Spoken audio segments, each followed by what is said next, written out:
I never thought I'd make it through the traffic and deal with the parking, but we're here at the Smithsonian National Zoo, the 20th lucky park to be featured on Zoo Tours. Now to start off by one of the main entrances, the Asia Trail, a 3.5-acre forest that represented the first phase of the zoo's 10-year master plan. It opened in October of 2006, so it's relatively new compared to the other exhibits in the park, and it definitely shows. The trail tucks you under the trees through a winding quarter-mile pathway that slopes downwards as you go.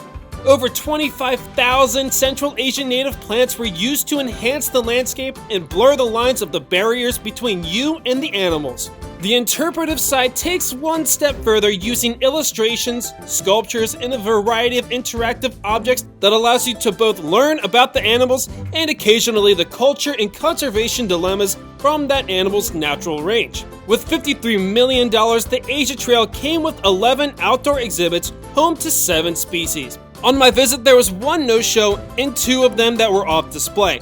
Fortunately, however, the main event made up for their absence. Let's begin. Near the street entrance is a bamboo trail at the top of the slope. 20 steps in and you're met with massive glass panels that curve into a dead-ended corner. The exhibit, like the others, is gorgeous and provides plenty of privacy, so it was no surprise when their sloth bears never showed. Very similar looking to the Asian black bear, this very small Indian and Nepal native can be distinguished by its long, rough fur around the ears. Like other bears, they live solitary lifestyles outside of the mating season. After the cubs have denned for 2 to 3 months, they will wander beyond the hollows and regularly cling onto their mother's back for transportation like a primate or anteater, something you don't see with other bears. The middle of this complex is the Sloth Bear Conservation Plaza that highlights key conservation efforts of the people of India and Nepal. And to the very left is a more open habitat, but thanks to the framing of the vegetation, it's hard to tell whether it's even an exhibit at all. Now, you think this crowd would be for those cute and cuddly looking teddy bears we're about to see, but in the most covered part of the temperate rainforest, they're here to see, and for the first time on the channel, the Clouded Leopard. The zoo is home to a single female named Mook, and though they only live to be around 12 years old, she is 17 and is still actively wandering around her home like a cub. And speaking of which, 70 of them have been born in the care of the Smithsonian. The Clouded Leopard is an elusive but vulnerable cat that's built for life in the trees. So the zoo made sure that the animals could cover most of their space without even touching the ground. You can agree or disagree, but I believe thanks to the very lush design, and it definitely didn't look like this when it opened, with the added bonus of a boardwalk view, it appears as if you're overlooking a forest canopy. Going down even further is a little pocket plaza that can be missed if you don't follow the crowd. Here there are identical exhibits overtowered by the natural scenery. They're filled with fallen trees and hiding spots, but the left habitat has a pool stocked with live fish that encourages the fishing cat to do its thing. But like all cats, if you visit, you should expect them to be doing the other thing that they're also known for. Within the cats region is where the Asia Trail's human-to-interaction occurs. This is the Asian small-clawed otter home, a species recently featured on this channel. Then I mentioned that they are notably the smallest of all the otters. In terms of animal to exhibit size, this is the trail's largest feature by ratio. The main pool overflows and creates a flooded forest with banks, waterfalls, and streams that go all the way to the other end. With it being built in front of undeveloped land, it creates a beautiful, natural-looking wonder. And now, for the first time on Zoo Tours, the reason why you're probably watching. The Giant Panda.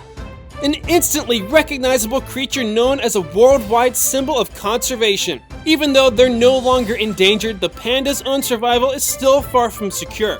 There are more than 150 giant pandas in human care around the world. So how did 3 of them end up here? Back in 1972, while President Nixon and his wife were having an historical dinner with the Chinese premier, First Lady Patricia brought up her attachment to the giant panda. Hoping to have better relations between the two nations, the Prime Minister said, "I'll give you some." Less than 3 months later, the president formally welcomed a male and a female panda to the National Zoo. As expected, their arrival drew in millions of fans from around the world. furthering their public spark of general affection for this creature. Over a 20-year period, the two bears produced 5 cubs, but unfortunately none lived past a few days old. The female passed in 92 and the male in 1999. But by the next year, the zoo received a second pair, Maishang and Tian Tian, the pandas you see today. Unlike the last pair, these two are on loan from the Chinese government, 10 years for $10 million, which is standard price if you want to display a panda. After several pseudo-pregnancies, in 2005, Maishang gave birth to the first surviving panda in Washington. The cub's name was Taishan and was later transferred to China in 2010. Again, after several attempts of failed pregnancies, Maishang gave birth in 2013 and again in 2015. Both were sets of twins, but only one of each litter survived. The second of the surviving cubs, Bebe, is still at the zoo today.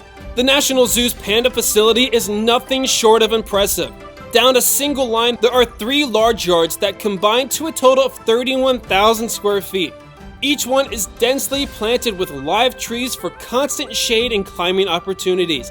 However, the first one and the largest of the 3 was designed with rolling, rocky terrain that approximates their wild landscapes. It comes with a cool grotto that spews fog and water for retreats from the unforgiving heat. The facility is actually 2 stories. You can view them from way up here, or get closer and go underneath the platform in the Fields Conservation Center, where you can catch the pandas perfectly sitting where you'd want them to be during their feeding time. You can of course learn more about the pandas and how the exhibits were designed. You can sit down in between them, or even get one of those official souvenir photos. Except with this one, the background is a live feed that changes based on where the pandas are. The best time to come around here is near the end of the day, where the crowds go from this to having the animals all to yourself. On the bottom level to the left side of the main panda habitat, across from the glass panels, is a small grotto tank tucked into the rock. This contained a Japanese giant salamander that passed a few years ago and hasn't been replaced. If you continue down the path, it leads to the rest of the panda facility. And this is the line to get in when the pandas are called inside for checkups. Meanwhile, as you're heading in, and no, I didn't forget them, but on your route in the mountains, look for red pandas, which too were unfortunately off display, but luckily we all know what they look like. Alright, now let's go inside. The indoor complex reflects the setup of the outdoor area. Every square inch of the back walls is covered with informative signs related to their history with births and the history of how pandas spread out in America. On the right side of the path, there are 4 identical adjacent stalls where the animals go to escape inclement weather and where they eat their bamboo that's provided 4 to 6 times throughout the day.